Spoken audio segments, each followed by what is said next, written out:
The woman rode into Marfa, Texas, with dust coating her clothes and secrets buried deeper than any mine shaft in the territory. Her chestnut mare limping badly enough that Rafe Jenkins looked up from splitting wood outside his mountain cabin on the town's outskirts. It was late October of 1878, and the afternoon sun cast long shadows across the desert landscape, where scrub brush and mesquite dotted the sandy earth. Rafe set down his axe, wiping sweat from his brow with a forearm thick with muscle earned from years of surviving alone in the harsh West Texas wilderness. His dark hair fell past his shoulders, tied back with a leather cord, and his eyes narrowed as he watched the rider approach. Something about the way she sat her horse spoke of exhaustion that went bone deep, the kind that came from running rather than traveling. The woman pulled her mare to a stop about 20 feet from where he stood. She was young, maybe early 20s, with auburn hair escaping from beneath a worn hat and eyes the color of creek water after rain. Her riding clothes had seen better days, patched in places and faded from sun and hard use. But it was her face that caught his attention, the way wariness and desperation fought for dominance in her expression. "My horse threw a shoe about 5 miles back," she said, her voice rough from thirst and dust. "Is there a stable in town where I can get her seen to?" Rafe picked up his canteen from where it rested against a stump and walked toward her slowly, keeping his movements deliberate so as not to spook either horse or rider. "Town's got a farrier, but he left yesterday to visit his daughter in Fort Stockton. Won't be back for another week." He held up the canteen. "You look like you could use some water." She hesitated, studying him with those sharp eyes, and he got the distinct impression she was calculating risks and escape routes. Finally, she dismounted with a fluid grace that spoke of years in the saddle and accepted the canteen. She drank deeply but not greedily, showing discipline even in obvious need. "I can take a look at your horse if you'd like," Rafe offered. "I'm no farrier, but I've shod my own animals plenty of times. Got a forge set up behind the cabin. Why would you help me?" The question came out blunt, suspicious. Rafe shrugged his broad shoulders. "Because your horse needs help and I've got the means to provide it. Simple as that." She studied him for another long moment, then nodded slowly. "All right, thank you." He led her around to the back of his cabin where a modest stable housed his own 2 horses and a mule. The forge stood in a lean-to shelter, tools hanging neatly on the wall. As she walked her limping mare into the shade, Rafe got his first good look at the brand on the horse's flank. His stomach tightened. He recognized that mark, had seen it on wanted posters plastered in the sheriff's office in town. The Garrett gang had been using horses with that particular brand, stolen from a ranch up near Lubbock before they'd burned it to the ground. He said nothing, just examined the mare's hoof with gentle hands. The shoe had indeed come loose, and the hoof wall showed signs of minor cracking that would worsen without attention. "I'll need to trim this back some and fit a new shoe.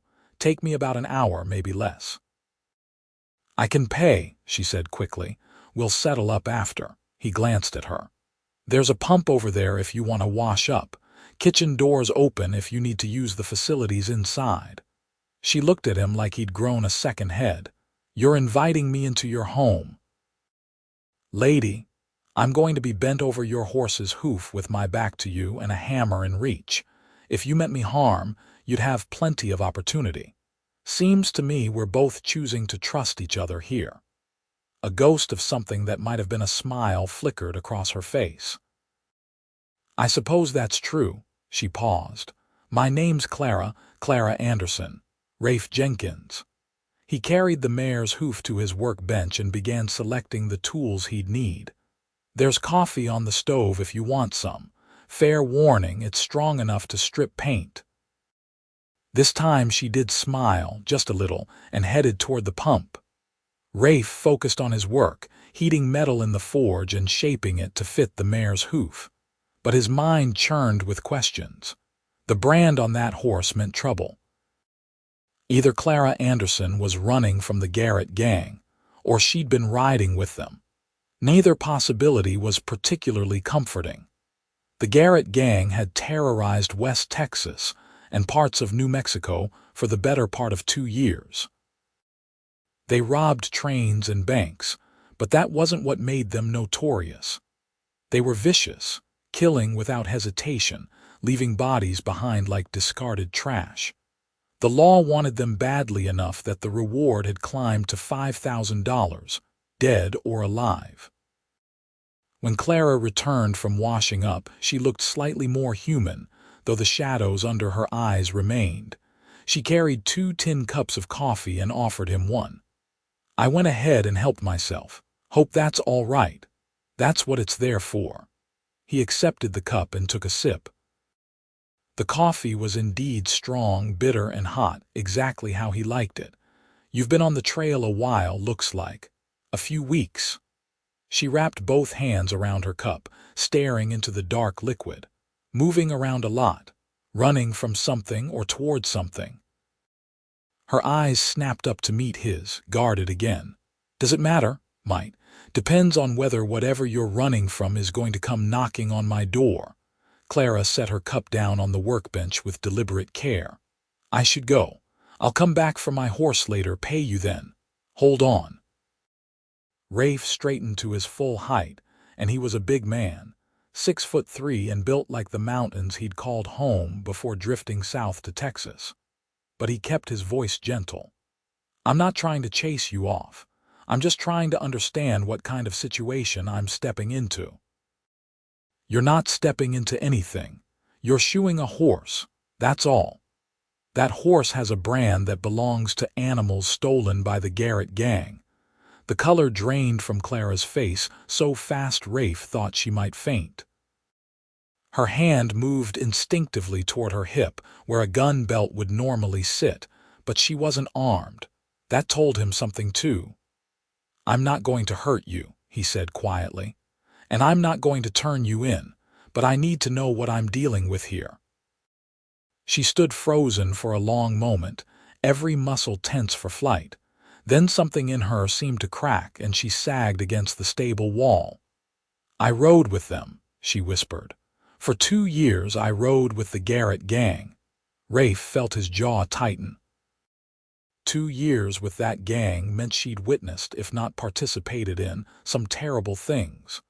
But looking at her now, at the shame and fear and exhaustion etched into every line of her body, he couldn't reconcile this woman with the violence he'd heard about.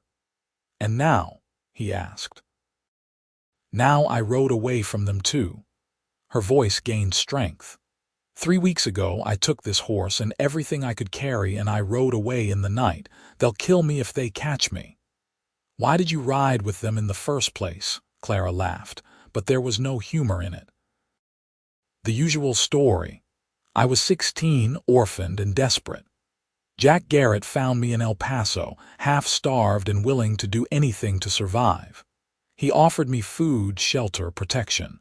Said I could earn my keep by helping with the horses, cooking for the men. I didn't know what they were at first. She pushed hair back from her face with a trembling hand. By the time I figured it out, I was too deep in, too afraid to leave, too afraid to stay. What changed? They killed a woman in Pecos. Her voice went flat dead. A banker's wife. She wasn't resisting, wasn't fighting. She just looked at Jack wrong and he shot her. Point blank, and they all laughed about it afterward, drinking whiskey and dividing up the money like it was nothing, like she was nothing. Clara's eyes met his and they were fierce now, burning with anger and grief. I couldn't do it anymore. I couldn't be part of that world for one more day. So I left.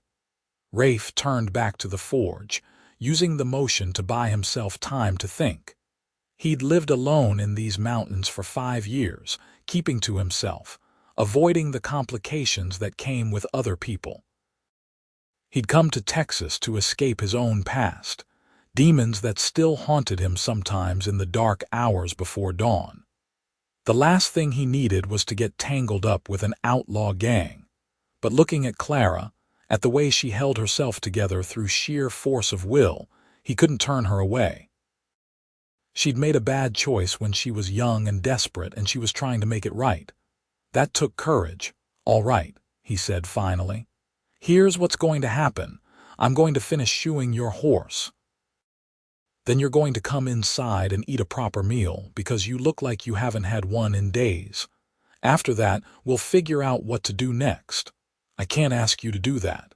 You're not asking. I'm offering." He pulled the heated metal from the forge and began shaping it with steady hammer blows. "The way I see it, you've got two choices.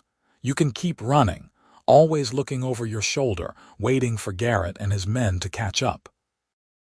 Or you can stand and fight, try to make a new life somewhere they won't find you. They'll find me anywhere I go. Jack Garrett doesn't let go of what's his, and he considers me his property. Then maybe it's time someone taught him different." The words came out harder than Rafe intended, edged with old anger at men who thought they owned other people. Clara stared at him. "You don't know what you're saying. The Garrett gang is 7 men, all of them killers. You can't fight them. Maybe not alone." He fitted the shoe to the mare's hoof, checking the angle and fit.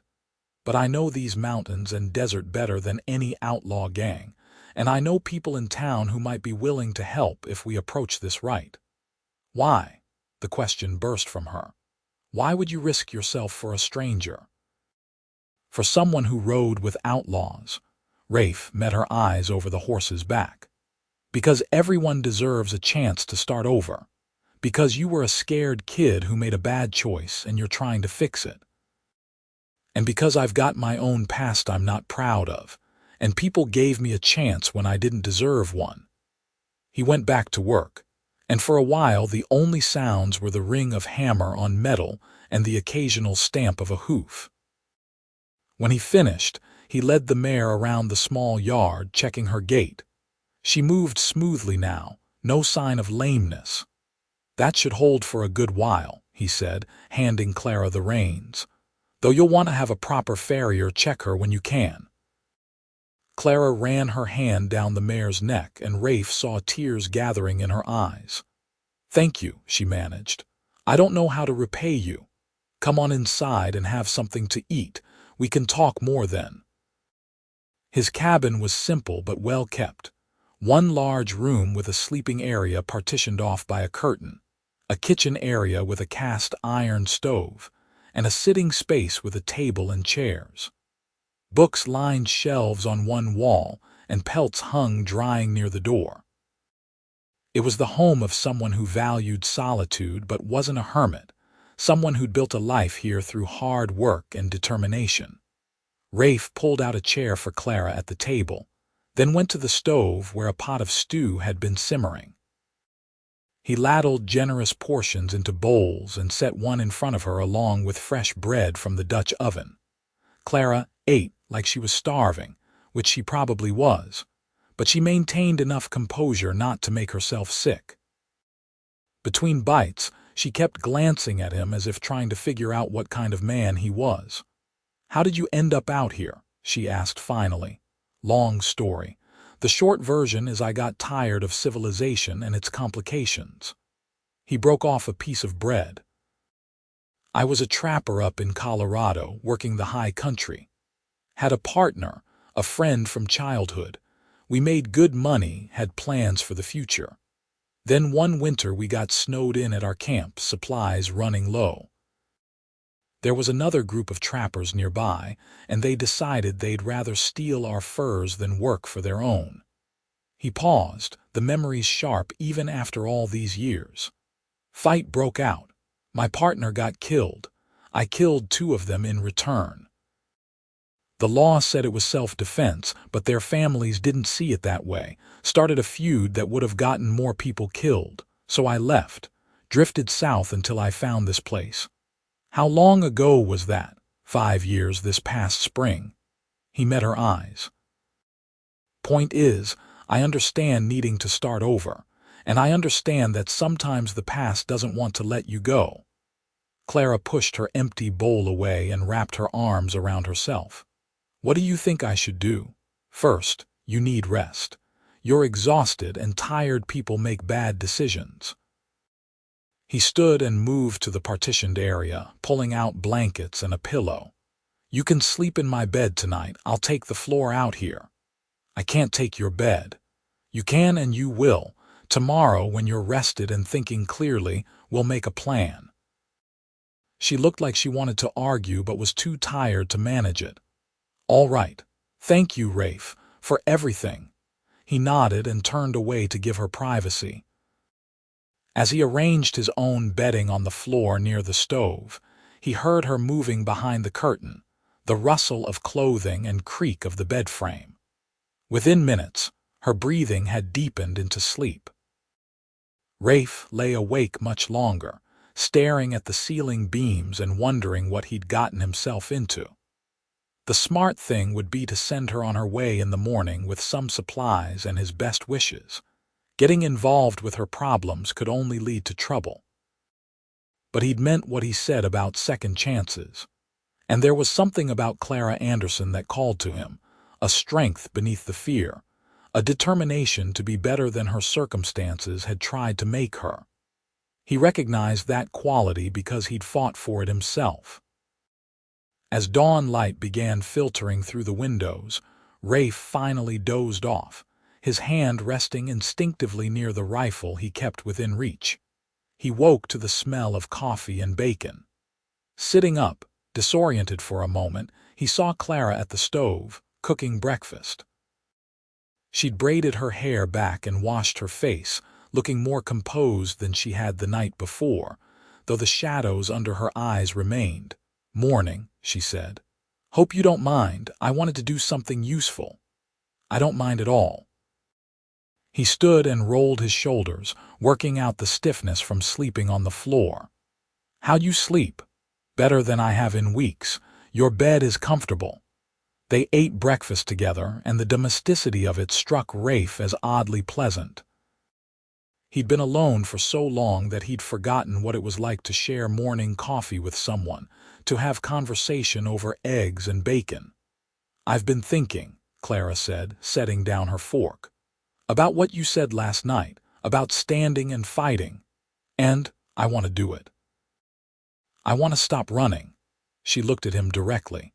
"But I need to be smart about it. The Garrett gang knows I was headed south. They'll be tracking me, checking every town between here and the border." "Does anyone in Marfa know you?" "No, I've never been here before." "That's good. Means you can establish yourself here without raising suspicions." Rafe leaned back in his chair, thinking. "We need to give you a legitimate story, a reason to be here that won't draw questions.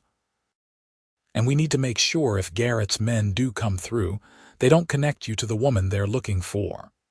"How do we do that?" "Well, for starters, you need different clothes.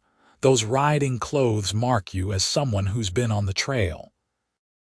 You need to look like you've been settled here for a while." He rubbed his jaw, feeling the scrape of several days' stubble. "There's a widow woman in town, Mrs. Beatrice Hawthorne. She runs a boarding house and takes in sewing work. She might have some things you could buy, and she'd be discreet about it." "What would I use for money?" "I've got a little, but not much. I've got some saved. We can figure out repayment later." He saw her start to protest and held up a hand. "This is an investment in making sure you stay safe. If you're in danger, that danger comes to my doorstep too, so it's in my interest to help you."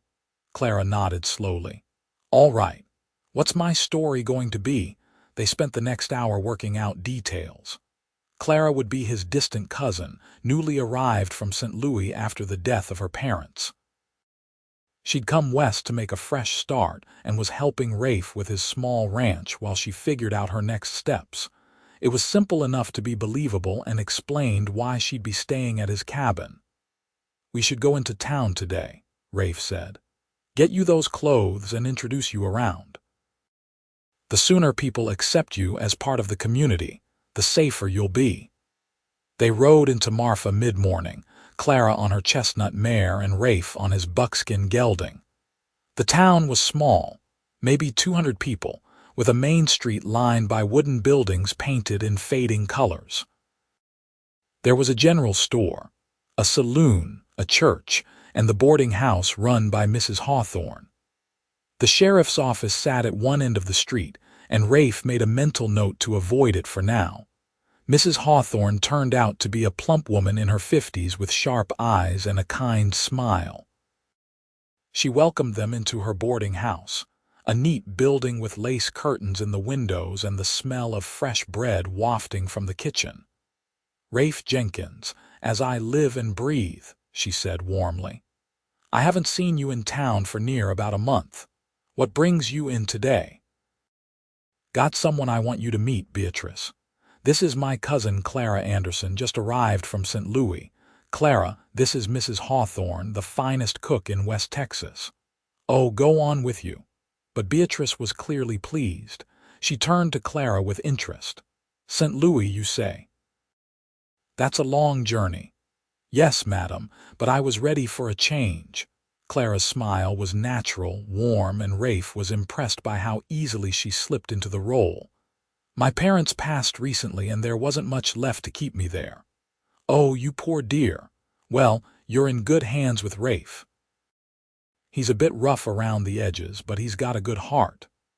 Beatrice gestured toward the sitting room. "Come in and have some tea. Tell me about yourself." Over the next hour, Clara charmed Beatrice completely, answering questions about St. Louis with just enough detail to be convincing, asking questions about Marfa and its people that showed genuine interest. Rafe had to admire her skill. She'd probably learned it riding with the gang, how to present whatever face people wanted to see. But underneath the performance, he sensed real gratitude for Beatrice's kindness. Eventually, Clara mentioned needing some dresses appropriate for the Texas heat, and Beatrice was delighted to help. She brought out several garments that had belonged to former boarders or that she'd made and never sold. Clara selected 3 dresses, 2 for everyday wear and one nicer one for church, along with undergarments and a sunbonnet. When Rafe tried to pay, Beatrice waved him off for all but one dress. "Consider the rest a welcome gift," she said firmly. "We need more young women in this town. Too many men and not enough civilizing influence." They left the boarding house with Clara carrying a wrapped parcel of clothes and Beatrice's invitation to join her for church on Sunday. As they walked down the main street, several people nodded greetings to Rafe and looked at Clara with curious interest. Word would spread quickly, which was exactly what they wanted. At the general store, they picked up supplies and Rafe introduced Clara to Jim Cooper, the store owner. Again, he told the story of Clara being his cousin from St. Louis, and again Clara played her part perfectly. By the time they left, Rafe was confident that within 24 hours, everyone in Marfa would know about Clara Anderson and would have accepted the story of her arrival. On the ride back to the cabin, Clara was quiet, her shoulders relaxing as they left the town behind. "That was exhausting," she admitted finally. "You did well. Beatrice likes you, and that matters. She's the town gossip, but in the best way. She'll spread the story of your arrival, and people will trust her version." It felt strange, lying to her. She was so kind.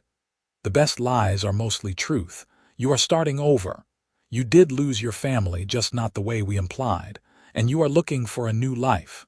He glanced at her. "The rest is just details we're leaving out for good reasons." Back at the cabin, Clara changed into one of the new dresses, a simple blue cotton that suited her coloring. She looked different somehow, softer and more settled, less like a woman on the run. Rafe found himself noticing the curve of her neck where her braid fell over one shoulder, the way her eyes caught the light. He pushed the thoughts away firmly. Clara was under his protection, and that meant keeping things proper and respectful. She didn't need him complicating her life further. Over the next few weeks, they fell into a routine. Clara helped with chores around the cabin and tended the small vegetable garden Rafe had planted but often neglected. He taught her how to split wood properly, how to read the weather in the shape of clouds and the behavior of animals.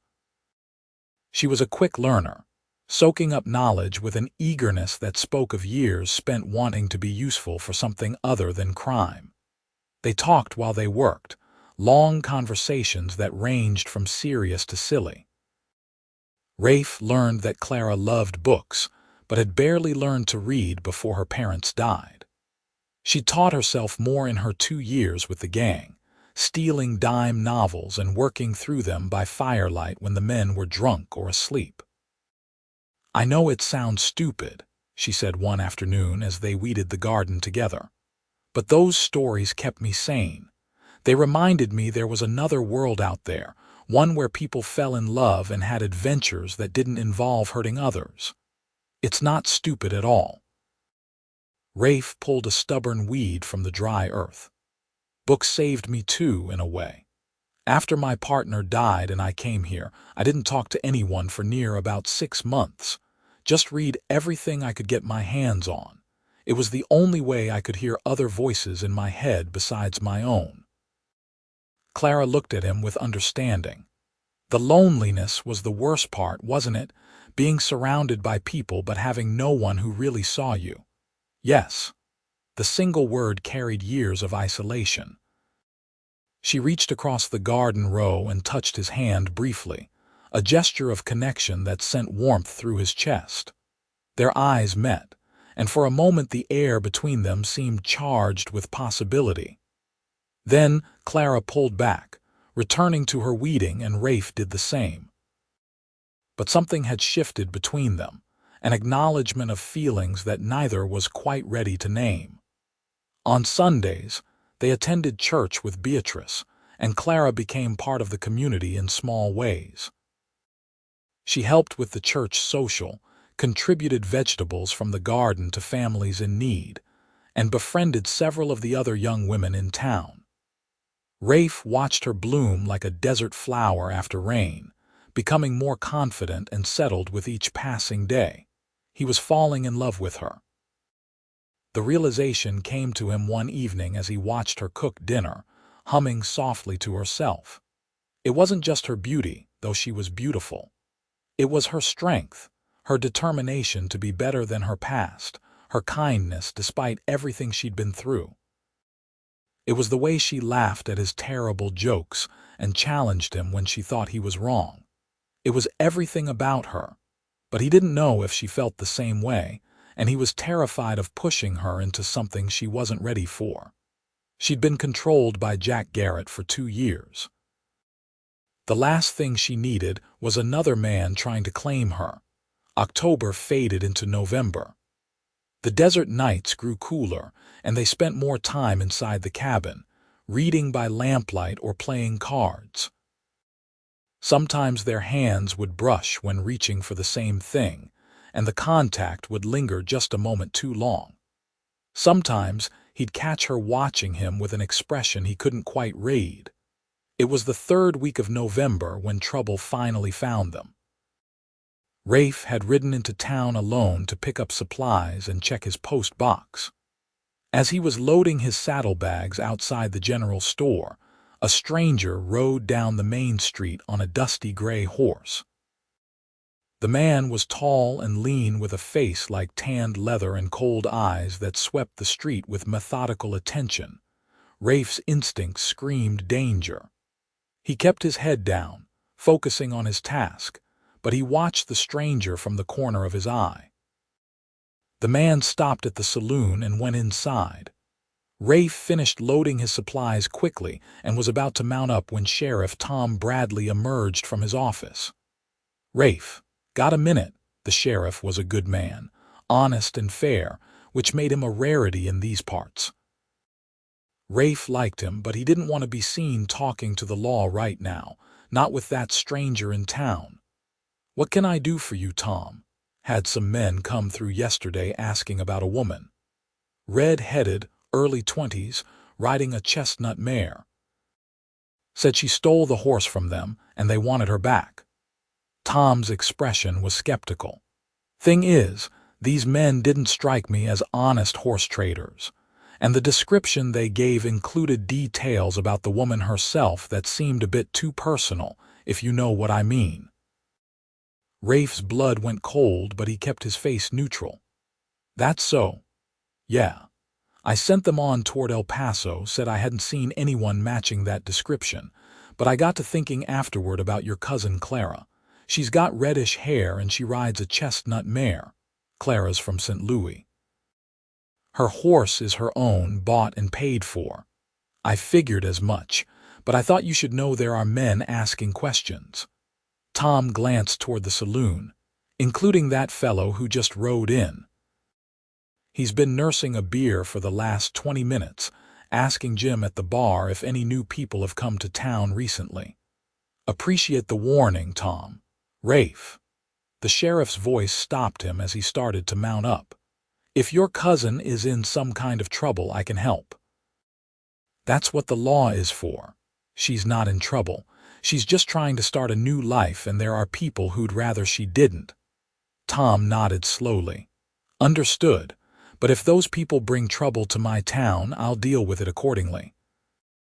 You tell Clara she's under the law's protection here, same as any citizen.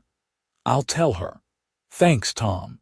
Rafe rode out of town at a normal pace, not wanting to draw attention by hurrying. But once he was out of sight of the main street, he urged his horse into a gallop, covering the 5 miles to his cabin as fast as the gelding could manage.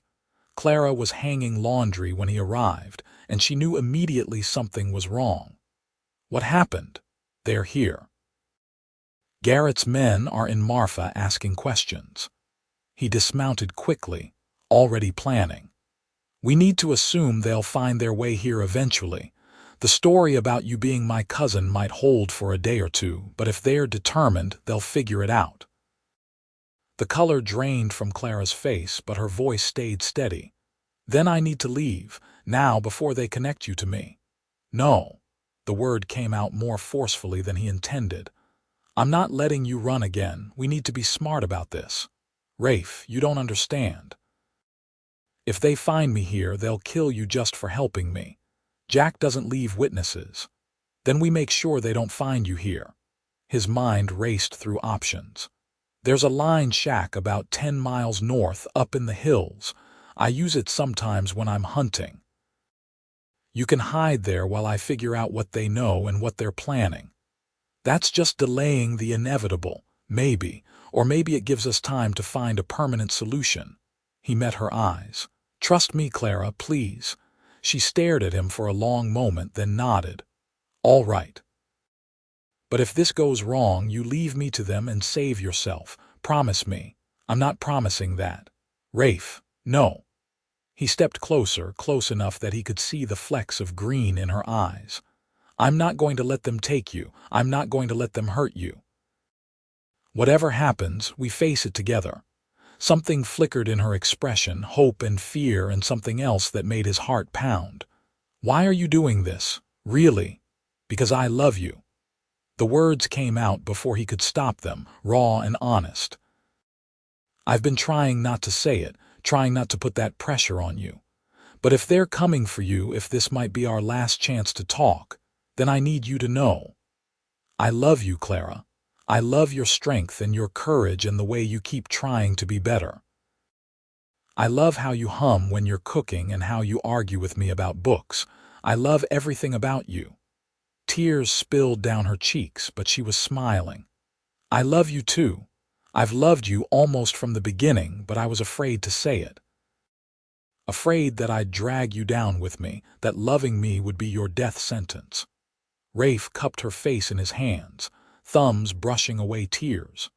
Then we'll face that death sentence together if it comes, but I'd rather try and fail than never try at all. He kissed her then, gentle at first, then deeper as she wound her arms around his neck and pressed close.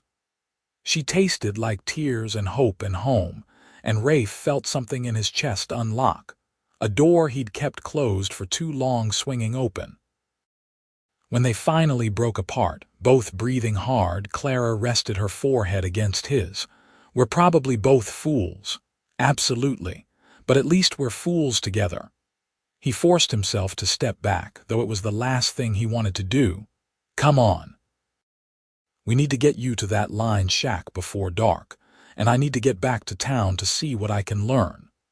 They packed quickly, gathering supplies that Clara would need to survive on her own for a few days. Rafe included his spare rifle and ammunition, teaching her quickly how to load and fire it. She was a decent shot, which didn't surprise him given her time with the gang. The ride to the line shack took them up into the hills north of Marfa, through terrain that grew progressively more rugged. The shack itself was a simple structure built against a rock outcropping, barely more than 4 walls and a roof, but it was well hidden and defensible. "There's a creek about 100 yards east," Rafe told her as they unloaded supplies. "Water's good year-round. If you hear anyone coming, you've got clear sight lines from the windows on 3 sides, and there's a back way out through that gap in the rocks if you need to run." "When will you be back?" "Tomorrow at the latest. If I'm not back by sunset tomorrow, it means something's gone wrong." "You head for Fort Stockton and find the U.S. Marshal there. His name's Daniel Wright and he's honest. Tell him everything." Clara grabbed his arm. "Rafe, if something happens to you, it won't. I'm careful and I know these mountains." He kissed her again, quick and hard. "I'll come back to you. I promise." He rode away while he still had the willpower to do so, not letting himself look back until he'd covered a mile. The line shack was barely visible in the fading light, just a darker shape against the hillside. Clara stood in the doorway watching him, and even at this distance he could feel the pull between them. Back in Marfa, Rafe stabled his horse and made his way to the saloon. The stranger was still there, sitting at a corner table with 2 other men who had the same hard-bitten look about them. Outlaws, all of them. Rafe recognized the type. He ordered a whiskey at the bar and nursed it slowly, listening to conversations around him. The strangers were asking about recent arrivals to town, describing a woman who matched Clara's description. Most of the locals were giving them vague non-answers, the kind of responses people gave when they didn't trust the askers. "You fellas looking for someone specific?" The question came from old Pete Wilkins, a former cavalry scout who'd fought in the war and feared no man. Pete was drunk as usual and belligerent with it. The lean stranger smiled, but it didn't reach his eyes. "Just looking for a woman who stole something from our employer. Red hair, green eyes, about 22 years old, riding a chestnut mare with a particular brand. Lots of women got red hair." "What makes you think she's here?" "We've been following her trail south from New Mexico. This is the first town she'd have come to." Pete snorted. "Mister, half the people in West Texas are running from something. If we turned in everyone who had a past, there'd be nobody left. We're not interested in turning her in. We just want to retrieve our employer's property and be on our way." "Property?" Pete spat on the floor. "You mean a person, a woman, and I don't much like the way you're talking about her." Tension rippled through the saloon. The strangers tensed, hands moving toward weapons, but Sheriff Bradley chose that moment to walk through the door. "Evening, gentlemen. Pete, I think you've had enough for tonight. Why don't you head on home?" Tom's voice was mild, but his hand rested casually on his gun belt. Pete grumbled but complied, shuffling toward the door. The sheriff turned his attention to the strangers. "I don't believe I caught your names."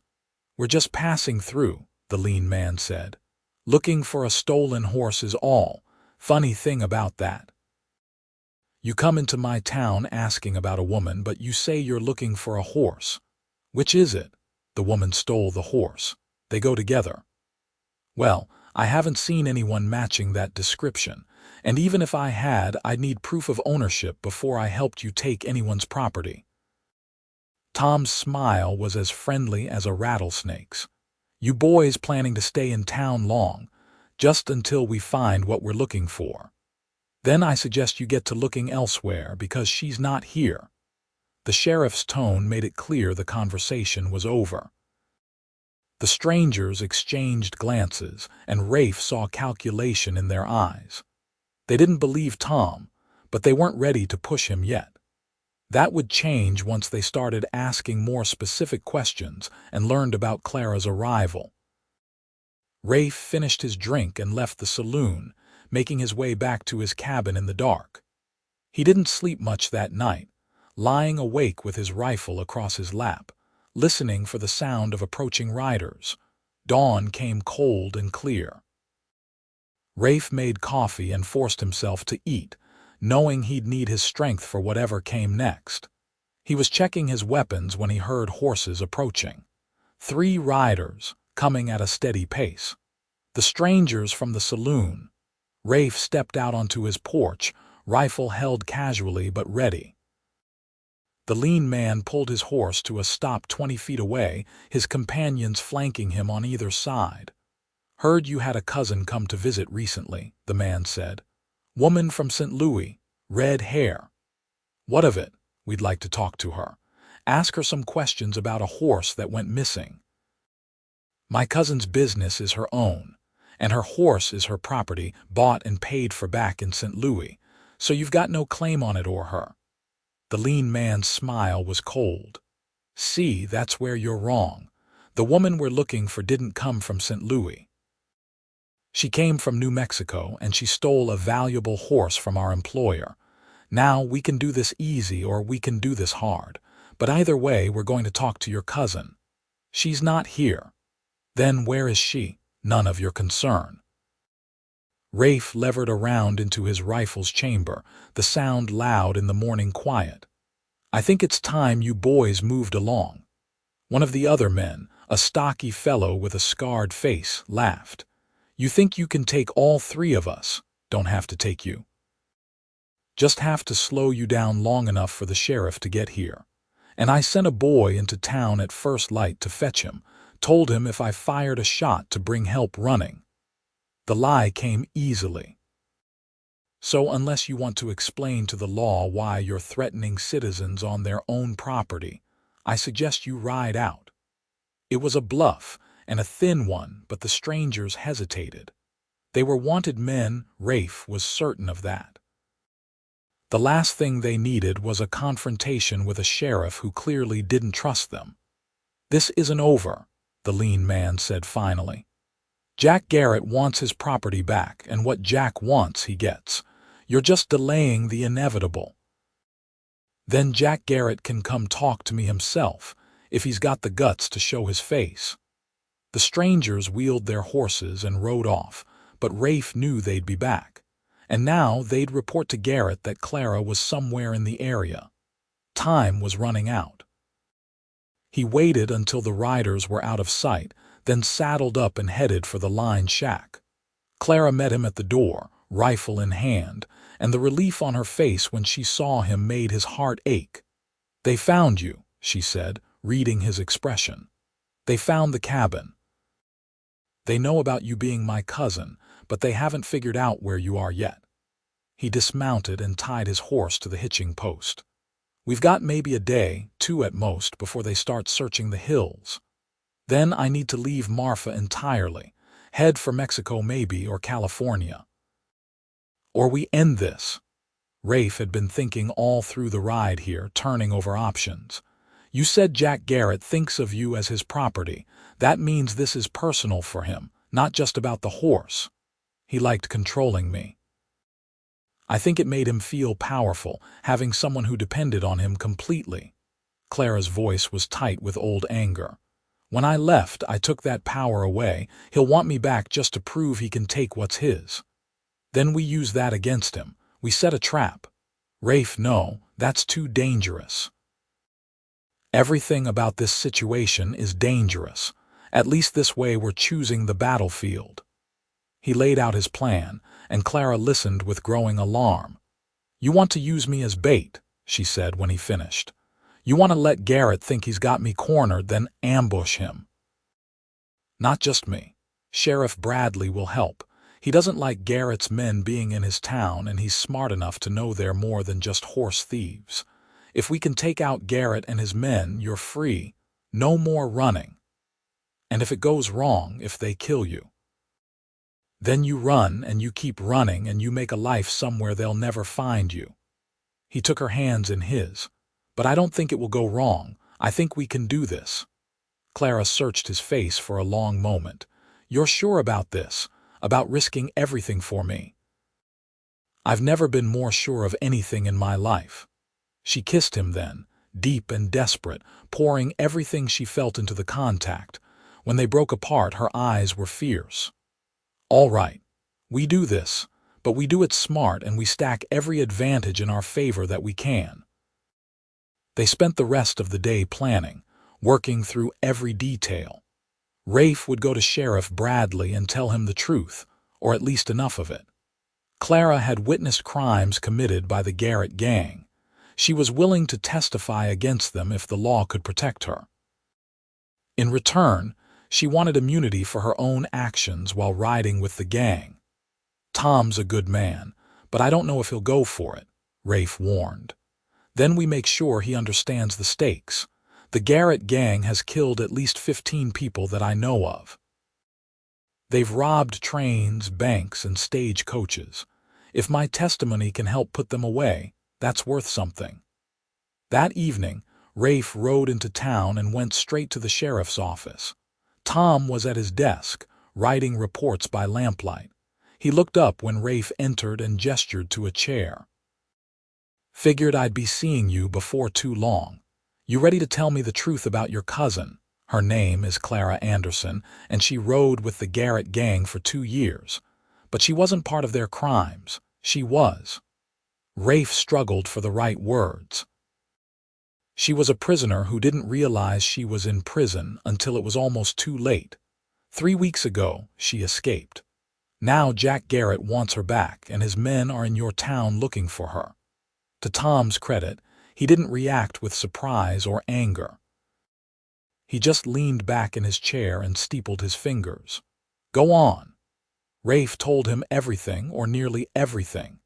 He left out his feelings for Clara, but he explained her circumstances, how young she'd been when Garrett found her, how she'd finally found the courage to leave. And he explained what she was willing to offer in exchange for protection. Testimony against the Garrett gang would be valuable, Tom admitted.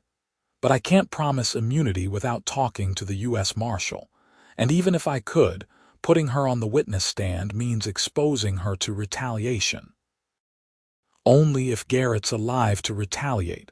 What if he wasn't? Tom's eyes narrowed. What are you suggesting?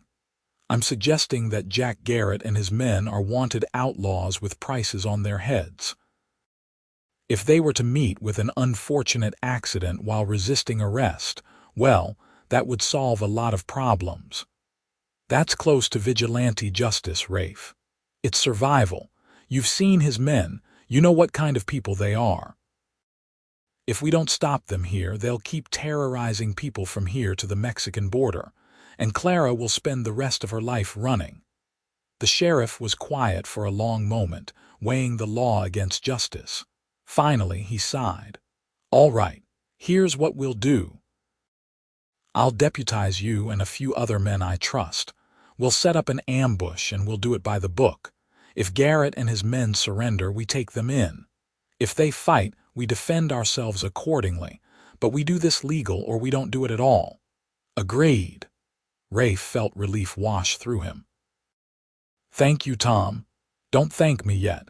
We've still got to pull this off. Over the next 2 days, they made careful preparations. Tom deputized Rafe and 3 other men. Pete Wilkins, despite his drinking. Samuel Hayes, a former Texas Ranger who ran the livery. And Marcus Thornton, a buffalo hunter who'd settled in Marfa and could shoot the wings off a fly at 200 yards. They chose their battlefield carefully, a narrow canyon about 3 miles from Rafe's cabin. It had high walls on both sides and only 2 ways in or out, perfect for an ambush. They positioned themselves on the canyon rim, with Tom and Pete at the north end and Rafe, Samuel, and Marcus at the south. The bait was simple.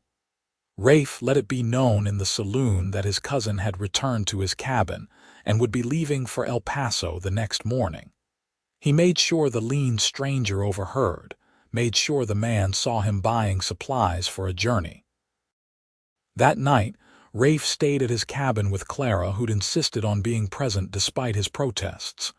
"If this goes wrong, I need to be there," she'd said. "I need to face him." They kept watch through the night, but the attack didn't come until dawn. 6 riders approached the cabin, led by a man Rafe had never seen before but who Clara identified immediately. "That's Jack," she whispered from their position behind a barricade of furniture. "The big one in front." Jack Garrett was a large man, broad-shouldered and thick through the middle, with a black beard and cold eyes. He radiated menace, the kind of man who'd learned early that violence got him what he wanted and had never stopped using it. "Clara," he shouted, "I know you're in there. Come out now and nobody gets hurt. You've had your little adventure. Time to come home." "I'm not coming with you, Jack," Clara called back, her voice stronger than Rafe expected. "I'm done with that life. I'm done with you. You don't get to be done. You're mine, girl. I saved you, fed you, kept you safe. You owe me." "I don't owe you anything. You used me. You kept me scared and dependent, but I'm not scared anymore." Jack's laugh was ugly. "We'll see about that. Boys, burn them out." 2 of his men dismounted with torches, moving toward the cabin. This was the moment they'd planned for. Rafe fired a shot into the ground in front of the nearest man, stopping him cold. "That's far enough," Rafe called. "You're surrounded by deputized lawmen. Drop your weapons and surrender." For a moment, surprise froze the outlaws. Then Jack's face twisted with rage. "You think badges scare me? Kill them all." The outlaws drew their weapons, and all hell broke loose. Gunfire erupted from the canyon, Tom and his men shooting from cover. The outlaws scattered, returning fire, but they were caught in a crossfire with no good cover. It was over in less than 2 minutes. When the smoke cleared, 3 of the outlaws were dead, including the lean stranger. 2 more were wounded and on the ground. Jack Garrett sat on his horse, bleeding from a shoulder wound, his gun hand empty. "It's over, Garrett," Tom called, emerging from cover with his rifle trained on the outlaw leader. "You're under arrest for robbery, murder, and about a dozen other charges." Jack's eyes found Clara as she stepped out of the cabin behind Rafe. The hatred in his gaze was palpable. "This isn't over, girl. I'll find you. If it takes me 10 years, I'll find you and I'll make you pay for this." "No, you won't." Clara's voice was steady. "Because you're going to hang for your crimes, and I'm going to be there to watch." They bound the surviving outlaws and loaded them onto horses for the ride to town. A crowd had gathered by the time they arrived, word having spread about the fight. Clara stood beside Rafe, her hand in his, as Tom formally arrested the outlaws and locked them in the jail. The aftermath took weeks to sort out. The U.S. Marshal came from Fort Stockton to take custody of Jack Garrett and his surviving men. Clara gave her testimony, a detailed account of 2 years of crimes that left the marshal shaking his head in disgust. In exchange for her cooperation, she received a full pardon for any actions committed while under Garrett's control. The trial was held in El Paso 2 months later. Rafe went with Clara, standing beside her as she faced Jack Garrett in the courtroom and told her story. The outlaw leader was convicted on 15 counts of murder and sentenced to hang. His surviving men received similar sentences. On the day of the hanging, Clara stood in the crowd with Rafe's arm around her shoulders. She didn't smile as the trapdoor dropped and Jack Garrett's reign of terror ended. She just closed her eyes briefly, then turned away. "It's over," she said quietly. "It's really over." "It's over," Rafe agreed. Now we can start living. They were married in Marfa on a clear December day, with the whole town in attendance. Beatrice cried happy tears and declared it the most romantic thing she'd ever seen. Sheriff Tom stood up as Rafe's best man, and one of Clara's new friends, a young woman named Sarah who ran the general store with her father, served as her attendant. The wedding feast lasted into the night, with music and dancing and more food than any gathering had a right to. But eventually, Rafe and Clara slipped away, riding up to the cabin that was now truly their home. Inside, with the door closed against the winter cold, they came together with a tenderness and passion that had been building for months. Rafe mapped every curve of Clara's body with his hands and lips, worshipping her with touch and whispered words. She responded with equal fervor, her fingers tracing the hard planes of his chest and shoulders, marveling at the strength in him that had protected her without ever trying to control her. Their lovemaking was slow and sweet, a discovery of each other that left them both breathless and trembling. Afterward, they lay tangled together in the bed, Clara's head on Rafe's chest, listening to the steady beat of his heart. "I never thought I'd have this," she murmured. "A real home. Someone who loves me for who I am, not what I can do for them." "You'll always have it," Rafe promised, pressing a kiss to her hair. "I'll spend the rest of my life making sure you know you're loved and safe. And I'll spend mine loving you back." She propped herself up on one elbow to look at him. "We're going to have a good life, aren't we? The best life." He pulled her down for another kiss. "I promise you that." Winter gave way to spring and spring to summer. Clara thrived in her new life, becoming an integral part of the Marfa community. She started a small school for the town's children, teaching them reading and arithmetic in the church on weekday mornings. The children adored her, and their parents were grateful for the education she provided. Rafe expanded his small ranch operation, buying more cattle and improving his land. With Clara's help, the vegetable garden flourished, providing more than enough for their needs with plenty left over to share. They worked side by side through the hot Texas summer, building something real and lasting together. In August, Clara discovered she was pregnant. She told Rafe one evening as they sat on the porch watching the sunset, and the joy on his face made her laugh with delight. "A baby," he kept saying, as if he couldn't quite believe it. "We're going to have a baby." "You're going to be a wonderful father," Clara assured him. "I've seen you with the children in town. You're patient and kind and strong, everything a child could want." "I just want to be better than my own father was." The words came out quiet, tinged with old pain. "He was a hard man, quick with his fists and slow with kindness. I want our child to grow up knowing they're loved no matter what. They will." Clara took his hand and placed it on her still flat stomach. "This baby is going to have more love than they know what to do with." The pregnancy progressed smoothly through fall and into winter. Beatrice appointed herself Clara's unofficial guardian, checking on her daily and offering advice whether solicited or not. Clara bore it with good humor, recognizing the genuine affection beneath the fussing. On a cold February morning in 1880, Clara went into labor. Beatrice and Sarah attended her, with Rafe pacing frantically outside the bedroom door despite Clara's insistence that he could stay.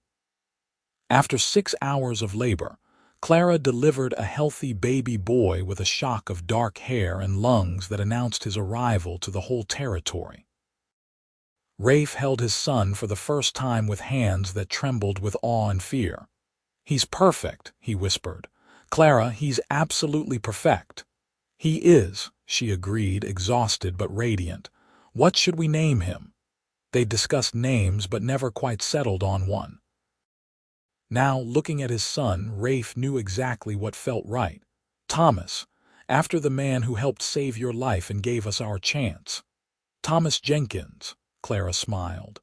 "I love it." Tom was honored when they asked him to be the baby's godfather, accepting with gruff emotion. The christening was held in March, with the whole town in attendance once again, celebrating the newest member of their community. Life settled into a rhythm of domesticity and joy. Thomas grew strong and healthy, hitting every milestone with enthusiastic determination. By the time he was a year old, he was walking and getting into everything, requiring constant supervision from his doting parents. Clara still taught at the school, now with Thomas playing in a corner of the classroom while she worked. The other children loved having a baby around, and Thomas thrived on the attention. Rafe continued building his ranch, which was now prosperous enough that he hired 2 hands to help with the cattle. On their second wedding anniversary, Rafe surprised Clara with a gift he'd been working on for months. He'd built an addition onto the cabin, expanding it into a proper house with separate bedrooms, a larger kitchen, and a sitting room with a stone fireplace. He'd also built a bookshelf that covered one entire wall, which he'd filled with every book he could order from catalogs and find in neighboring towns. Clara cried when she saw it, overwhelmed by the thoughtfulness of the gift. "You built me a library," she said through tears. "You beautiful, wonderful man, you built me a library. I wanted you to have all the books you dreamed about when you were reading by firelight," Rafe said, holding her close. "I wanted you to have everything you ever wanted. I already do. I have you and Thomas and a life I never imagined possible." She kissed him softly. "But I absolutely love my library." That night, after Thomas was asleep in his new bedroom and the house was quiet, Rafe made love to his wife with a tenderness that still took her breath away, even after 2 years of marriage. Their connection had only deepened with time, growing stronger through shared joy and occasional hardships. "I love you," Clara whispered in the aftermath, her body curved against his. "More than I have words to express." "I love you too." Rafe stroked her hair, contentment flowing through him. "Every single day I thank whatever brought you to my door." "A lame horse in desperation," Clara said with a laugh. "Divine intervention," Rafe countered. "Had to be. Nothing else explains how lucky I got." In 1881, Clara became pregnant again. This time she sailed through the pregnancy with practiced ease, even teaching her classes until 2 weeks before her due date. In September, she delivered a daughter they named Rebecca, after Rafe's mother who had passed when he was young. Rebecca was a quieter baby than Thomas had been, with her mother's green eyes and a thoughtful disposition. Thomas, now nearly 3, was fascinated by his baby sister and took his role as big brother very seriously. He'd bring her his favorite toys and pat her head gently, saying "baby sister" with solemn pride. The Jenkins family continued to grow and thrive. Rafe's ranch became one of the most successful in the area, known for high-quality cattle and honest dealings. Clara's school grew too, eventually requiring her to hire an assistant teacher to handle all the students. Years passed in a blur of busy happiness. Thomas grew into a sturdy boy with his father's strength and his mother's quick mind. Rebecca was thoughtful and creative, always drawing or making up elaborate stories. In 1884, Clara gave birth to another son, whom they named Samuel after the former ranger who'd helped them face down the Garrett gang. By 1886, Rafe and Clara had been married for 8 years.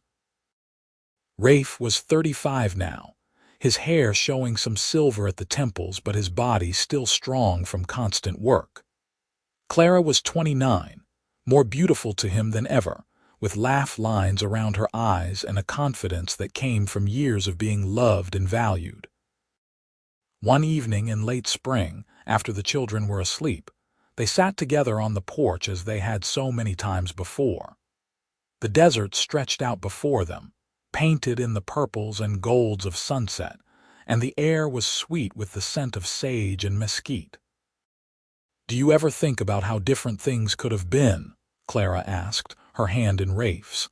"If my horse hadn't thrown that shoe, if I'd ridden past your cabin instead of stopping." "All the time," Rafe admitted. "And then I thank God that horse threw that shoe exactly when and where it did. I was so scared that day, so tired of running but too afraid to stop." Clara leaned her head on his shoulder. "I thought my life was over, that I'd never have anything good or real. And now I have everything I ever dreamed of and more." She tilted her face up to his. "I have a home, a family, a community that accepts me. I have children who'll never know the fear and desperation I lived with. And I have you, this incredible man who saw past my mistakes to who I could become." Rafe kissed her softly. "You saved yourself, Clara. I just gave you a safe place to land while you did it." "We saved each other," she corrected. "You were just as lonely as I was, just as stuck in your past. We helped each other heal. That we did." He pulled her closer, feeling the familiar warmth of her body against his. "And I'd do it all again in a heartbeat." They sat in comfortable silence as the stars began to emerge one by one in the darkening sky. Somewhere inside the house, one of the children stirred and called out. Clara started to rise, but Rafe stopped her. "I'll go. You stay here and enjoy the evening." He found Rebecca standing in her bedroom, half asleep and confused. "Papa," she said in a small voice, "I had a bad dream." "It's all right, sweetheart, Papa's here." He scooped her up and she wrapped her arms around his neck, burying her face against his shoulder. He carried her back to bed, tucking her in securely and smoothing her hair back from her forehead. "You're safe. Mama and Papa are right here and nothing bad is going to happen. Promise." Rebecca's eyes were already closing again. "I promise." And he meant it. Whatever dangers the world held, he would face them to keep his family safe. That was what a father did, what a husband did. He protected the people he loved. When he returned to the porch, Clara was still there, wrapped in a shawl against the cooling night air. She smiled as he settled beside her again. "Rebecca, bad dream. She's already back to sleep." He wrapped an arm around Clara's shoulders. "I was thinking maybe we should take a trip this summer, all of us together. We could go up to Colorado, show the kids the mountains. They've never seen anything but desert and prairie." "That sounds wonderful. Thomas would love it. He's always asking questions about what it's like in other places." Clara snuggled closer. "We've been so focused on building our life here, we haven't really traveled much. We should change that. I want our children to see more of the world than just Marfa." Rafe gazed out at the desert he'd come to love. "Not because there's anything wrong with here, but because I want them to know how big the world is, how many possibilities are out there. And then they can choose to come back here because it's home, not because they don't know anything else." "Exactly." They made plans for their trip, talking quietly until the moon rose full and bright. Eventually, they went inside, checking on each sleeping child before retiring to their own bedroom. Their lovemaking that night was slow and tender, a reaffirmation of the bond that had sustained them through challenges and carried them into joy. The trip to Colorado that summer was everything they'd hoped. The children were amazed by the mountains, so different from the flat desert landscape they knew. Thomas wanted to climb every peak he saw, while Rebecca collected wildflowers and Samuel toddled around examining rocks and bugs with intense concentration. They stayed in Denver for a week, exploring the growing city and visiting museums and shops. Clara bought books for her library, and Rafe found quality tools he couldn't get in Marfa. But as much as they enjoyed the trip, they were all glad to return home, to the wide skies and familiar landscape of West Texas. More years passed, each one bringing changes both small and large. Thomas grew tall and strong like his father, taking on more responsibilities at the ranch as he got older. Rebecca discovered a talent for drawing and painting, creating beautiful artwork that Clara framed and hung throughout their house. Samuel was the adventurous one, always exploring and getting into minor trouble, keeping his parents on their toes. In 1889, Clara gave birth to twin girls, Emma and Grace. The arrival of twins was a surprise that sent the household into happy chaos. At 40 now, Rafe found himself managing 5 children, a thriving ranch, and a wife who somehow juggled motherhood, teaching, and community involvement without seeming overwhelmed. "How do you do it?"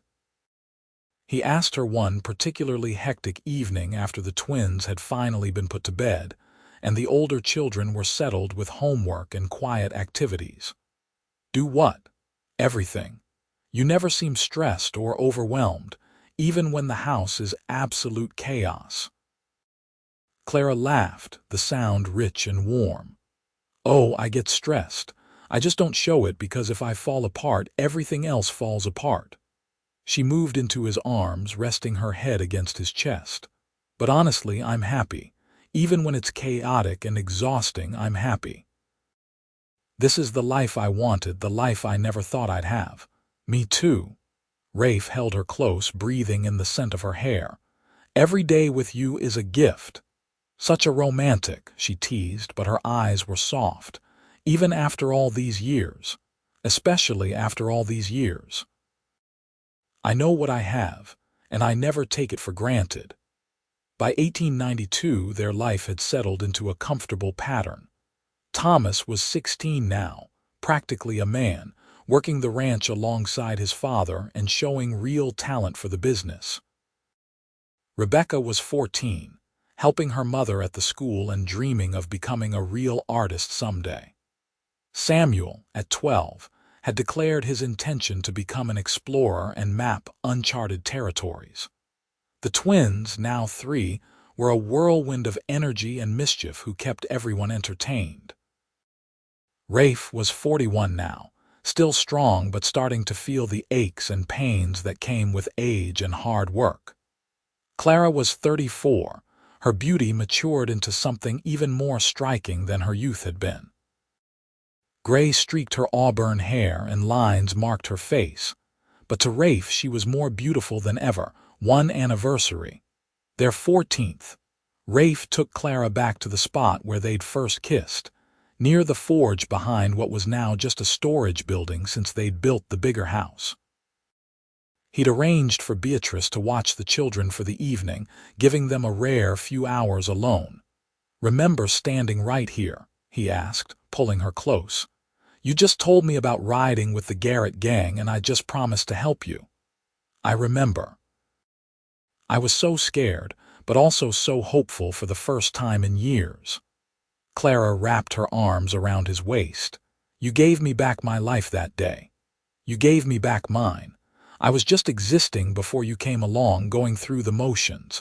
You reminded me what it meant to really live." They kissed as the sun set, the same passion burning between them that had always been there. It had changed over the years, deepened and matured, but never diminished. If anything, it was stronger now, built on a foundation of trust and partnership that had weathered every storm. "I love you," Clara whispered against his lips. "Today, tomorrow, and forever." "Forever," Rafe agreed. "You and me, always." As they walked back to their house hand in hand, they could hear the sound of their children's laughter carrying on the evening breeze. Thomas was teaching the twins a song, his deep voice mixing with their high childish ones. Rebecca was showing Samuel something in a book, their heads bent together in concentration. This was their legacy, Rafe thought. Not just the ranch or the property, but this family they'd built together. These children who'd never know the loneliness and fear that had marked their parents' early lives. This home filled with love and laughter, and the messy, beautiful chaos of real life. Clara looked up at him and smiled, and Rafe felt his heart swell with gratitude. 14 years ago, a woman with secrets and a lame horse had ridden into his life and changed everything. She'd been running from darkness and he'd been hiding from his past. Together, they'd found light. "What are you thinking about?" Clara asked. "Just how lucky I am, how lucky we both are." "Not luck," she corrected gently. "Choice. We chose each other, chose to trust and love and build this life together. That's not luck, that's commitment. Then I'm glad we made that choice. Me too." She squeezed his hand. "Every single day I'm glad." They reached their porch where their children waited, tumbling out to greet them with hugs and questions about where they'd been. Rafe gathered them all close, his strong arms encompassing his whole family, and felt complete in a way he'd never imagined possible. The years continued their steady march. Thomas eventually married a young woman from Fort Stockton and brought her back to Marfa, building a house on the edge of Rafe's land and continuing the ranch work.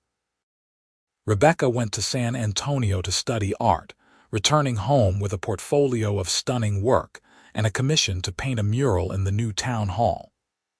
Samuel, true to his word, joined a surveying expedition and sent letters home from increasingly remote locations, each one filled with adventure. The twins grew into lovely young women, different as night and day but united in their devotion to family. Emma was practical and steady, while Grace was artistic and dreamy. Both helped their mother at the school, which had grown into a proper institution with its own building and 3 teachers. By the turn of the century, Rafe and Clara were grandparents, with Thomas and his wife Sarah presenting them with their first grandson in 1898. The baby was named Raphael, after his grandfather, and Rafe found himself unexpectedly emotional at holding his first grandchild. "Look at you," Clara teased gently, watching him cradle the baby with such tenderness. The tough mountain man reduced to tears by a tiny baby. "Can't help it," Rafe said, not bothering to wipe his eyes. "He's perfect, just like his father was and his father before him." Life had given them everything they'd hoped for and more. The ranch was prosperous, their children were happy and healthy, and the community they'd helped build continued to thrive. But more than any of that, they had each other. As they grew older, moving into their 50s and then beyond, Rafe and Clara remained devoted partners. They still sat on their porch most evenings, holding hands and watching the sunset. They still made love with passion, if less frequently than in their youth. They still laughed together, argued occasionally, and always made up before sleeping. "Do you ever miss it?" Clara asked one evening when they were both in their 60s. "Your life before, the mountains, the solitude, the simplicity?" "No," Rafe answered without hesitation. "That life was easier in some ways, but it was empty. This life, with all its complications and chaos, is full. I wouldn't trade a single moment of it. Not even when the twins were 3 and got into the chicken coop and let all the birds out," Rafe laughed at the memory. "Not even then. Though I could have done without chasing chickens for 3 hours." Clara leaned against him, comfortable and content. "I'm glad you didn't turn me away that day, when I rode up with my lame horse and all my secrets. I'm glad you stopped. Glad you trusted me enough to tell me the truth." He kissed the top of her head, silver now where it had once been auburn. "You're the best thing that ever happened to me, Clara Jenkins. And you're the best thing that ever happened to me. You saved my life." "We saved each other," he corrected, echoing words she'd said so many years ago. "We gave each other a reason to stop hiding and start living." As the sun set over the Texas desert, painting the sky in shades of orange and purple and gold, Rafe held his wife close and counted his blessings. A woman who'd ridden with outlaws had found redemption in his arms. A lonely mountain man had found purpose in protecting her. Together, they'd built something beautiful and lasting, a love story that would echo through the generations of their family. Their children and grandchildren gathered often at the big house on the ranch, filling it with noise and laughter. Rafe and Clara presided over these gatherings with joy, watching their legacy grow and flourish. Stories were told and retold, family history preserved and passed down. But some stories remained private, known only to two people. The full truth of Clara's past, the depth of fear she'd overcome, the darkness she'd escaped. That was their story alone, the foundation on which everything else was built. On their 50th wedding anniversary in 1930, the whole town of Marfa turned out to celebrate. Rafe was 79 now, his body bent with age but his mind still sharp. Clara was 72, her beauty undimmed by time in her husband's eyes. They sat at the head of a long table, surrounded by 5 children, 17 grandchildren, and 6 great-grandchildren, plus half the town who'd come to wish them well. 50 years, Clara marveled, looking at the crowd. Can you believe it's been 50 years? Best 50 years of my life, Rafe said firmly. He raised his glass and the crowd quieted. I want to propose a toast to my wife, my partner, my best friend. You rode into my life on a lame horse and you've been the making of me ever since. To Clara, who taught me that love is stronger than fear and that everyone deserves a second chance. To Clara, the crowd echoed, raising their glasses. Clara stood, leaning on Rafe's arm for support, and addressed the gathering with tears in her eyes. Thank you all for being here. You've become our family, our community, our home. When I came to Marfa all those years ago, I was lost and afraid. This town gave me a chance to start over, and Rafe gave me his heart. Together, you've given me a life beyond my wildest dreams. I'm grateful for every day, every moment, every blessing. She turned to Rafe. And I'm especially grateful for this man who saw who I could become instead of dwelling on who I'd been. I love you, Rafe Jenkins, today and always. They kissed to cheers and applause, and the celebration continued late into the night. But eventually, they slipped away to their home, to the quiet sanctuary they'd built together over 5 decades, in their bedroom, where moonlight streamed through the windows. They held each other close. Their bodies were old now, marked by time and use, but the love between them remained young and vital. Thank you, Clara whispered, for everything. For saving me, for loving me, for giving me this beautiful life. Thank you for trusting me, Rafe replied. For staying, for building this life with me. You're my everything, Clara. You always have been. They fell asleep wrapped in each other's arms, just as they had for 50 years. Outside, the Texas desert stretched endlessly under the stars, vast and beautiful and home. Years later, when Rafe passed peacefully in his sleep at the age of 86, Clara held his hand and whispered all the things she'd always told him. How much she loved him, how grateful she was, how he'd been her salvation and her joy. And when she followed him just 3 months later, her last words were his name, spoken with love and the certainty that they'd be together again soon. Their children buried them side by side in the Marfa cemetery, under a shared headstone that reads simply, Rafe and Clara Jenkins. 2 souls who found each other against all odds and built a legacy of love.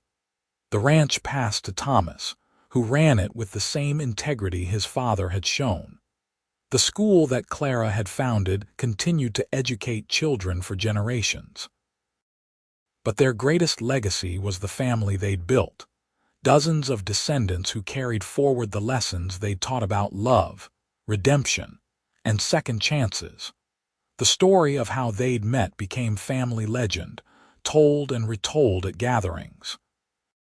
How a woman running from her past had ridden up to a mountain man's cabin with a lame horse and desperate hope. How he'd chosen to help her instead of turning her away. How they'd fallen in love while fighting for her freedom. How they'd built a life together that spanned 50 years, and changed not just their own futures, but the futures of everyone who came after. It was a love story for the ages, born in the Wild West, forged in danger and trust, and lasting until death and beyond. A testament to the power of choosing love over fear, hope over despair, and the belief that everyone deserves a chance to start over. The woman who'd ridden with outlaws found her redemption in the arms of a mountain man who saw past her mistakes to her heart. And the mountain man who'd been hiding from life found his purpose in protecting and loving a woman who needed him to be strong without being controlling. Together, they proved that the past doesn't have to define the future, that love can bloom even in the harshest desert, that two broken people can heal each other and create something beautiful from their scars. Their story ended, as all stories must, but their love echoed on through generations. A reminder that the best things in life often come from the most unexpected places. That sometimes the person who saves you is the one you never saw coming. And that true love, once found, can survive anything. In Marfa, Texas, where the desert meets the sky and the Wild West gave way to modern times, the name Jenkins still carries weight. Not because of wealth or fame, but because of the legacy of love and redemption that Rafe and Clara built together, one day at a time, for 50 beautiful years.